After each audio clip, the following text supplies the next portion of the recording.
Welcome humans. In this video I make this layered pen out of 48 layers of wood veneer. Veneer is a very thin slice of wood that is typically glued to core panels like MDF or particle board to produce panels that look like solid wood for doors, kitchen cabinets, and more. But today, rather than gluing it to a panel, I'm gluing these veneers together in an effort to make a solid striped chunk of wood that I can then turn into a writing stick. The first thing I did was tape all my pieces together and cut them down to the same size on the table saw. Somewhere along the way, I made a miscalculation because I wound up with one half of the veneer strips about a centimeter wider than the others. Now how'd that happen? Ha, trotters! Alright. I just took the pieces back to the table saw and trimmed them all up until they were all matching. This was done easily enough, and after that, it was time to set my sights on the first of several glue-ups in this project. Because I needed both speed and precision with this glue-up, I decided to use a wood chisel to spread the glue out. I had 6 walnut pieces and 6 maple pieces that I would alternately glue down. And one of the numerous challenges with this was the time I had to do it. The glue I was using had a set time of 15 minutes, which meant I had 15 minutes to apply all of the sweet baby rays and get everything set up in clamps. This may sound easy, but it began to turn into a frustrating and slippery mess.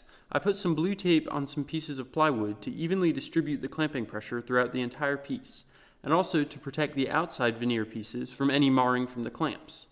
Trying to clamp everything together was similar to playing dominoes at your friend's house after being fed a stick of butter for lunch.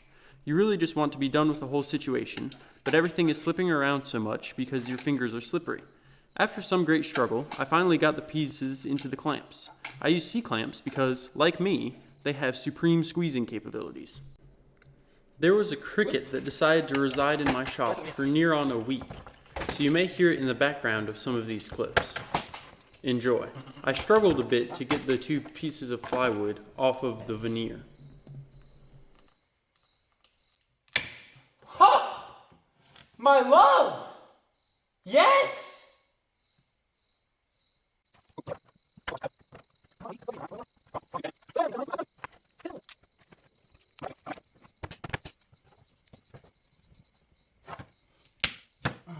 Alright. I think that works for myself.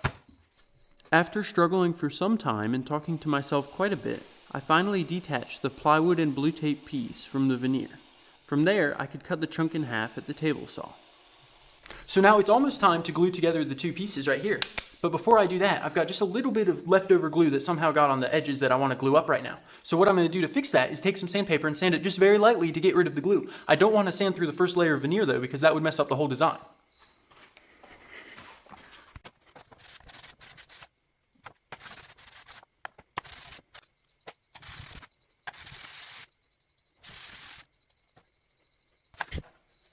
After sanding the faces flat, it was time to apply the sweet baby rays once again. This time, I forcefully struck the piece numerous times with a broom in order to spread out the glue.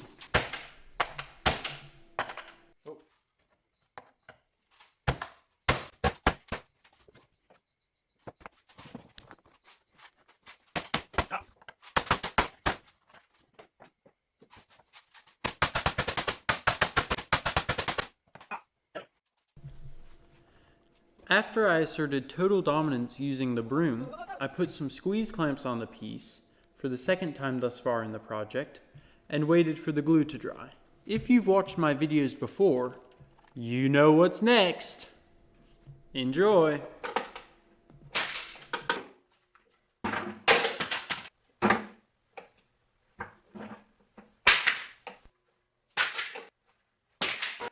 After taking the clamps off in the typical fashion, it was Time for some more light sanding.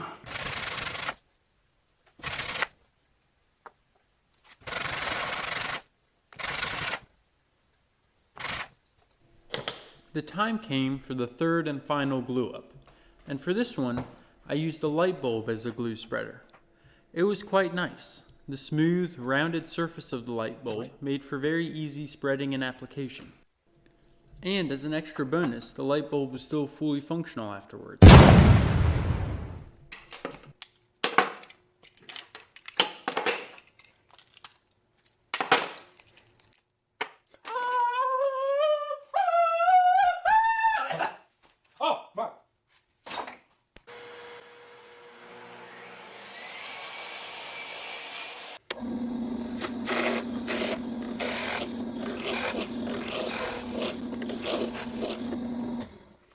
After cutting the blank to size and drilling a hole more or less through the center of it, I mixed up some quick drying epoxy and proceeded to spend some time stirring it before casually applying it to the brass tube and gluing it in place. I mixed up quite a bit more than was actually necessary because I wanted to use as much as possible so that the epoxy inside would hold all the individual pieces together in the event of an emergency. Then I squared the ends of the blank up using a barrel trimmer in my drill, and then from there it was time to put it on the lathe. I was a bit worried about the blank blowing up in my face because the entire piece was held together by numerous glue joints. To try to avoid a tragedy, I sharpened my chisel and prepared to do what's right. A vision unfolds, the mission is clear. Turn the pen without it falling apart. And that's just what I did. I started out with really light passes, slowly gathering up the courage to shape it with more boldness. Of course, none of that is actually captured here because the footage has been sped up quite a bit. It was very cool seeing the design reveal itself as I continued to chisel away at the task at hand. After the blank had reached the desired shape, I began sanding it, first with 120 grit and then all the way up through 1500 grit. From there, I used a shop towel and a bit of salad dressing to seal and protect the wood. I applied 2 coats for optimal protection. After that, it was time to take it off the lathe and assemble the pen. This apparatus here is what's known as a pen press. When I move the lever here, it in turn pushes forward the piston shown here. That piston is used to apply even pressure to the pen components when I'm putting it together. The first thing I did was lay out all of the components in front of me, and then I used the pen press to press the 2 end couplers into either side. After that, it was just a matter of screwing the tip and the end cap into these couplers. As we near the end of the video, thank you for watching. Feel free to subscribe if you wish, and if you leave me a comment, I will respond to it. I really enjoy when people comment or give me feedback on my videos. You could even ask me a question about giraffes if you want to. This pen will be for sale on my website, which will be linked down below. I have a whole bunch of different pens on my website, as well as some keychains, so go check it out if that interests you in the slightest. Until next time, go kick some refrigerators. Oh boy. Look at this mess.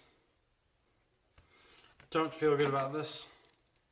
Oh, this is chaos. Oh, this is stupid. Why come up with such dumb ideas? This won't even work. Oh my word. I cannot stand dripping glue all over me. Ah, trotters! What a nuisance! Okay. Oh, the amount of glue all over the land. There's been a cricket in my shop for the last 5 days, and I come up here this morning, and I'm relieved to find the cricket is gone, only to be replaced by a frog! Yeah!